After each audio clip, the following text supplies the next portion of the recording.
இது காரணமே தமிழ்நாட்டில் இருக்கக்கூடிய எம்பி சசிகாந்த் செந்தில் தான் இதுல பின்புலத்துல இருக்காரு. அவர் தான் சசிகாந்த் செந்தில் வந்து பின்னணியில் இருந்தா தன்னுடைய ஆட்சிக்கு எதிராக, காங்கிரஸ் ஆட்சிக்கு எதிராக அவர் புகார்லாம் கொண்டு போவாரா? அல்ல சசிகாந்த் செந்தில் வந்து கடவுள் நம்பிக்கை இல்லாதவர் நீங்க சொல்லியிருக்காரா? அவர் சுயமரியாதை இயக்கத்துல இருந்தா திகால சேர்ந்துருவாரு, ஏன் காங்கிரஸ் எம்பி ஆகுறாரு? அப்ப அதுக்கு என்ன ஆதாரம்? அண்ணாமலைக்கு ஒரு பிரச்சனை இருக்கு சசிகாந்த் செந்திலோட. 2 பேரும் ஒரே இடத்துல வேலை செஞ்சவங்க.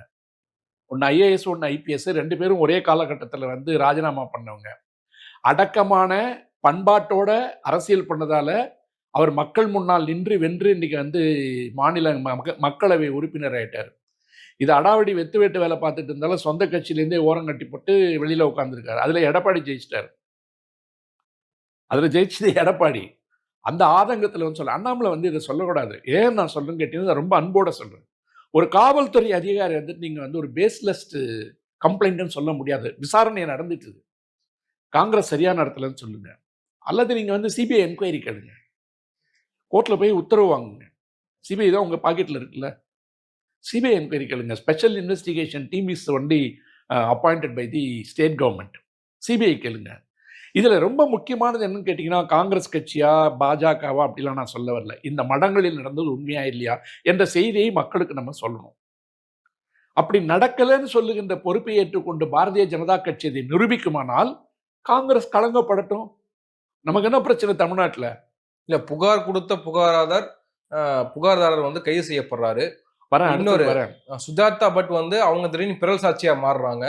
இதெல்லாமே நடக்குது இல்லையா? இது எல்லா அரசியல் அழுத்தங்கள் உள்ள வழக்குகள்ல நடக்கும். பெங்களூர்ல ஒரு பொண்ணு படிச்சுட்டு இருந்தது, எம்பிஏ படிச்சுட்டு இருந்தது. அப்ப குஜராத்தில் வந்து ஒருத்தர் மினிஸ்டர் இருந்தார், சிஎம் இருந்தார். குஜராத்திலிருந்து சிறப்பு காவல் படை வந்து பெங்களூர்ல வந்து அந்த பொண்ணை துரத்திக்கிட்டே இருக்கு. துரத்திக்கிட்டே இருக்கும்போது ஜூரிஸ்டிக்ஷன் மாறி வந்து இங்க என்னடா வேவு பார்க்குறாங்கன்னு சொல்லி ஒரு பிரச்சனை வருது. பிரச்சனை வந்த உடனே அந்த பொண்ணோட அப்பா வந்து ஒரு ஸ்டேட்மெண்ட் கொடுத்தாரு.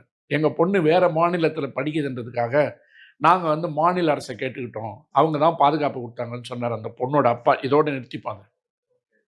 இது எல்லா வழக்குகளையும் அந்த காலத்துல வந்து திமுகவுக்கே சொல்லுவாங்க.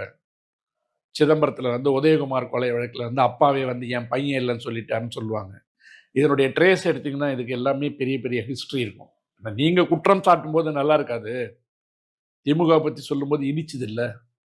இப்போ குற்றம் சொல்லப்பட்ட குற்றத்தை கூறிய ஒருத்தரே ஏன் அரெஸ்ட் ஆகிறார், எந்த ஸ்டேஜில் அரெஸ்ட் ஆகிறான்னு பாருங்க. நீங்கள் கூட்டு போய் கன்ஃபெஷன் ஸ்டேட்மெண்ட் 164 எடுத்துட்டீங்க. அந்த அம்மா போன பொண்ணை காணான்னு சுஜாதா பட்டு பேசுது. அட்லீஸ்ட் அவங்களுக்காவது டிஎன்ஏ டெஸ்ட் எடுக்கணும்ல.